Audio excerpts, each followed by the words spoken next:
Hello, welcome back to ever English. हम फिर से एक नया पैराग्राफ रीड करेंगे जो रिवर से रिलेटेड है। काफ़ी हेल्पफुल होने वाला है ये पैराग्राफ। ये आपको कॉम्प्रीहेंड करने में काफ़ी ज़्यादा हेल्प करेगा। आप पैराग्राफ को अच्छे से कॉम्प्रीहेंड कर पाएंगे। साथ ही साथ जो डिफ़िकल्ट वर्ड मीनिंग है आप वो भी जानेंगे और हिंदी में ट्रांसलेट भी करेंगे। So let's start.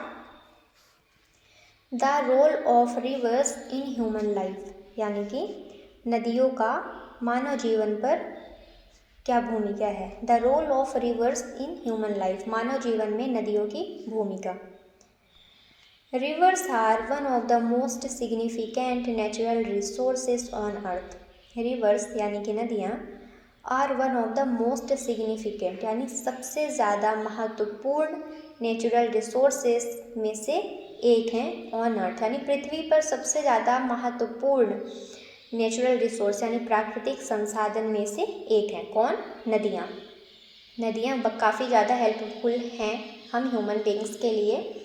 They have played a crucial role in the development of human civilization since ancient time.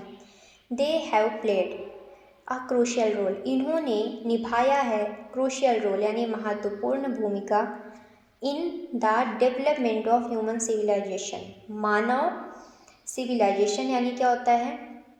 सभ्यता, यानी कि ह्यूमन सिविलाइजेशन को डेवलप करने में विकास करने में काफ़ी ज़्यादा महत्वपूर्ण रोल निभाया है। किसने? नदियों ने। सिंस एंशिएंट टाइम यानी प्राचीन समय से। Most of the earliest human settlements were established near reverse.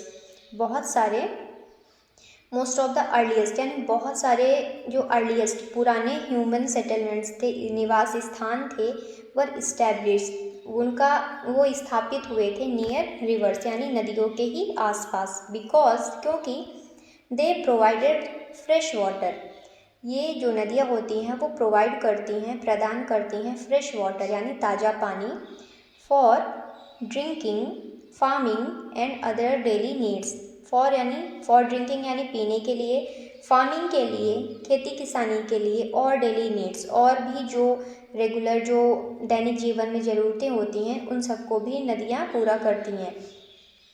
Even today, आज भी rivers continue to be life line, आज भी नदियाँ लगातार लाइफ लाइन हैं, जीवन रेखा हैं फॉर मिलियंस यानी लाखों लोगों के लिए, of people around the world यानी दुनिया भर में लोगों के लिए।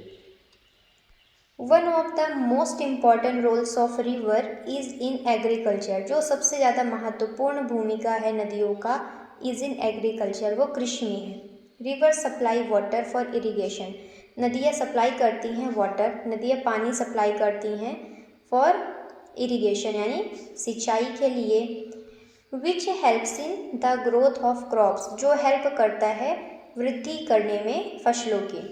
Fertile soil found near river banks is ideal for farming, जो फर्टाइल सॉइल होते हैं, उपजाऊ मिट्टी होती है, फाउंड वो पाई जाती है नियर रिवर बैंक्स यानी नदियों के किनारे। रिवर बैंक्स यानी नदियों के किनारे।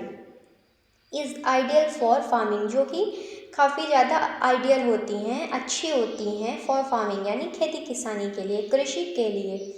This is why regions near rivers are often rich in food production and support large population.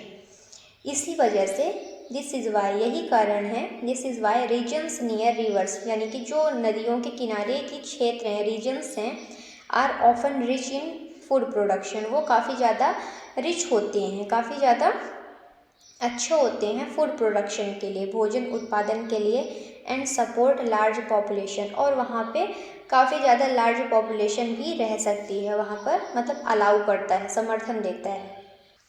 Reverse are also a major source of transportation, जो रिवर्स थी, नदियाँ हैं, वो भी एक मुख्य सोर्स हैं, स्रोत हैं ऑफ ट्रांसपोर्टेशन यानी परिवहन का।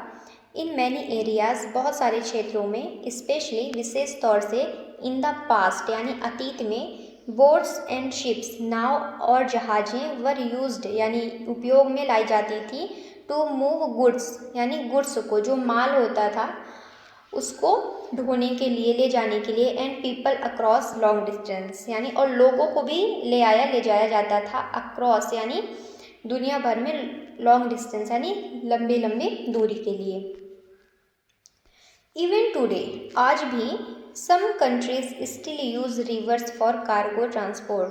कुछ जो कंट्रीज़ हैं, कुछ देशें हैं, स्टिल अभी भी यूज़ करती हैं रिवर्स का फॉर कार्गो ट्रांसपोर्टेशन के लिए, because it is cost effective, यानी क्योंकि ये कॉस्ट इफ़ेक्टिव होता है, कम खर्चीला होता है एंड इको फ्रेंडली भी होता है। कार्गो ट्रांसपोर्ट क्या होता है? कार्गो ट्रांसपोर्ट होता है कि माल परिवहन, जो माल परिवहन होता है जिसमें गुड्स लदे हुए होते हैं, जो भी निर्यात वाली चीज़ें होती हैं, एक्सपोर्ट करने वाली चीज़ें जो विदेशों से हमारे भारत आती हैं, एक कंट्री से दूसरे कंट्रीज, दूसरे कंट्री से दूसरे कंट्रीज, वही होता है कार्गो ट्रांसपोर्टेशन। ओके, तो ये काफ़ी ज़्यादा कॉस्ट इफ़ेक्टिव होता है, कम खर्चीला होता है एंड इको फ्रेंडली, पर्यावरण अनुकूल भी होता है। Another vital use of reverse is in producing electricity. जो दूसरा वाइटल यूज़ होता है, महत्वपूर्ण उपयोग होता है ऑफ रिवर्स यानी नदियों का, इज़ इन प्रोडक्शन इलेक्ट्रिसिटी, वो बिजली के उत्पादन के लिए होता है थ्रू हाइड्रो पावर प्लांट्स, यानी कि हाइड्रो पावर प्लांट्स के थ्रू। डैम्स बिल्ट ऑन, जो डैम्स बने हुए हैं, dams built on reverse generate renewable energy. Dams का निर्माण हुआ है नदियों पर जनरेट करने के लिए, रिन्यूएबल एनर्जी के लिए, नवीनीकरण एनर्जी के लिए। Which is clean and does not harm the environment like fossil fuels, जो कि क्लीन होती है, स्वच्छ होती हैं, एंड डज नॉट हार्म, और नुकसानदेह नहीं होती हैं हमारे पर्यावरण के लिए, the environment like fossil fuel, जैसे कि fossil fuels. This has made reverse an important part of sustainable development. ये नदियों को एक महत्वपूर्ण भाग बनाती हैं ऑफ सस्टेनेबल यानी स्थायी विकास के लिए। सस्टेनेबल यानी क्या होता है? स्थायी, लंबे समय तक सस्टेन कर पाए, चल पाए, उसको ही बोलते हैं sustainable. Rivers also support biodiversity. नदियाँ सपोर्ट करती हैं, समर्थन करती हैं जैव विविधता का। They are home to variety of fish, ये विभिन्न प्रकार के मछलियों के लिए घर होती हैं, निवास स्थान होती हैं। पक्षियों के लिए, बर्ड्स के लिए निवास स्थान होती हैं। एक्वेटिक प्लांट और जलीय पौधों के लिए भी जलीय पौधों के लिए भी ये घर होती हैं। दीज इकोसिस्टम, ये जो इकोसिस्टम है, ये जो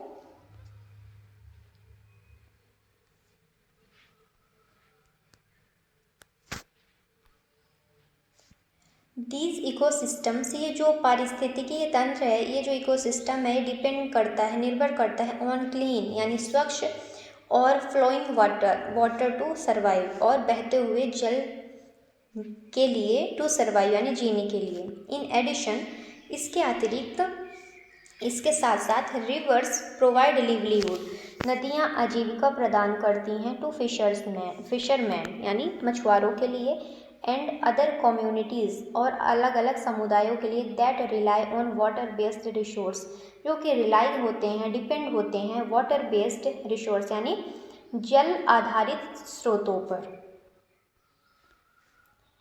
river also hold cultural and religious significance in many societies. Reverse यानी नदियाँ ऑल्सो होल्ड यानी बनाए रखती हैं कल्चरल एंड रिलीजियस सिग्निफिकेंस, सांस्कृतिक और धार्मिक महत्व को, इन मैनी सोसाइटीज़, बहुत सारे समाजों में। इन इंडिया, भारत में।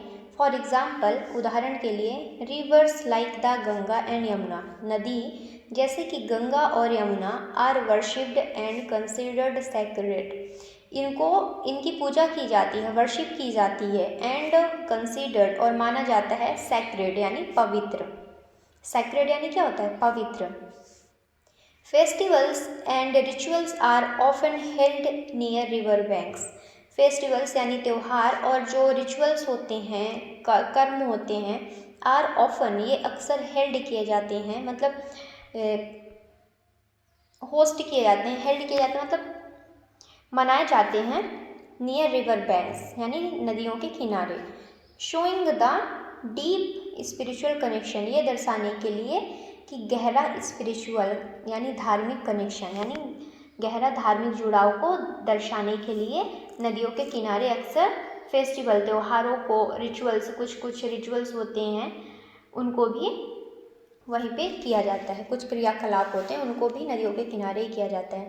पीपल हैव विथ रिवर्स यानी नदियों के साथ पानी में, यानी लोगों के साथ पानी में, नदियों में। हाउएवर, हालांकि reverse today face several threats यानी कि नदियाँ आज बहुत सारी चीज़ों का, बहुत सारे प्रॉब्लम्स का सामना कर रही हैं ड्यू टू ह्यूमन एक्टिविटीज़, मनुष्य के कारणों की वजह से, मनुष्य की गतिविधियों की वजह से, एक्टिविटीज़ की वजह से। पॉल्यूशन, प्रदूषण फ्रॉम फैक्ट्रीज, जैसे कि जो फैक्ट्रीज से निकलते हैं, कारखानों से, प्लास्टिक वेस्ट, जो प्लास्टिक के वेस्ट होते हैं, गंदगी होती है, and sewage is harming water quality, और जो नालियाँ होती हैं, सीवेज होती हैं, इज़ हार्मिंग, ये हार्म कर रही हैं, नुकसान पहुंचा रही हैं वाटर क्वालिटी को यानी पानी की गुणवत्ता को। Deforestation and urbanization are also reducing the natural flow of rivers, वनों की कटाई, डिफॉरेस्टेशन एंड अर्बनाइजेशन, शहरीकरण, आर ऑल्सो रिड्यूसिंग, ये कम कर रहे हैं the natural flow of river यानी नदियों के प्राकृतिक फ्लो को, प्राकृतिक बहाव को। फ्लो यानी क्या होता है? बहाव। Climate change has caused some rivers to dry up during summers, affecting the lives of those who depends on them. Climate change यानी जलवायु परिवर्तन हैज़ कॉज्ड, ये एक कारण बन चुका है, सम रिवर्स यानी कुछ नदियों के लिए, टू ड्राई अप यानी सूखने के लिए, ड्यूरिंग समर्स यानी गर्मियों में, affecting the lives of those, जो कि प्रभावित कर रहा है उनको, हु डिपेंड्स ऑन देम, जो कि नदियों पर काफ़ी ज़्यादा डिपेंड्स हैं, जिनका इससे लिवलीहुड चलता है। इट इज़ आवर रिस्पॉन्सिबिलिटी, ये हमारी जिम्मेदारी है, टू प्रोटेक्ट यानी सुरक्षित करने का, एंड कंजर्व रिवर, और नदियों को बचाने के लिए, उसको संरक्षित करने के लिए। Simple steps like avoiding dumping waste, कुछ सिंपल आसान से स्टेप हैं, कदम हैं, जैसे कि लाइक अवॉइडिंग डंपिंग वेस्ट यानी कि इसको अवॉइड करना, इसको बचाना, डंपिंग वेस्ट जो गंदगी होती है तो उसको डंप करते जाते हैं, एक ही जगह एकत्रित करते जाते हैं। प्लांटिंग ट्रीज, पौधों को ज़्यादा से ज़्यादा लगाया जाए नियर रिवर बैंक्स यानी नदियों के किनारे, एंड यूजिंग वाटर वाइजली, और पानी का यूज़ काफ़ी ज़्यादा बुद्धिमानी पूर्वक, सजगता से किया जाए, वाइजली किया जाए, can make a big difference, जो कि एक बहुत ही बड़ा डिफरेंस ला सकता है। Governments should also enforce strict laws to prevent river pollution, governments को, सरकारों को, शुड ऑल्सो इन्फोर्स यानी लागू कर देना चाहिए, इन्फोर्स कर देना चाहिए, स्ट्रिक्ट लॉ यानी कड़े कानून, टू प्रिवेंट यानी बचाने के लिए, रिवर पॉल्यूशन नदियों के प्रदूषण से, एंड प्रोमोट रिस्टोरेशन एफर्ट्स, और बढ़ावा देना चाहिए, प्रोत्साहित करना चाहिए, प्रोमोट करना चाहिए पुनर्स्थापन प्रयास, यानी कि हर चीज़ को रिस्टोर करें, रिसाइकल करें, ये नहीं कि सभी चीज़ को एक्स्ट्रा ही वेस्ट कर रहे हैं, ऐसा कुछ नहीं होना चाहिए। इन कंक्लूजन, निष्कर्ष में, हम अभी बात करते हैं जितना पैराग्राफ पढ़ा है, निष्कर्ष में उसको जल्दी से बस पढ़ना होता है। Rivers are more than just bodies of water, ये नदियाँ कहीं ज़्यादा हैं, जस्ट केवल बॉडीज़ ऑफ वाटर यानी पानी की जो बॉडीज़ होती हैं, जैसे कि और भी चीज़ें होती हैं, नदी, तालाब, नल, कुआँ, इससे कहीं ज़्यादा रिवर्स काफ़ी ज़्यादा बड़ी होती हैं, काफ़ी ज़्यादा हेल्पफुल होती हैं। दे सपोर्ट्स लाइफ, ये लाइफ को सपोर्ट करती हैं यानी जीवन को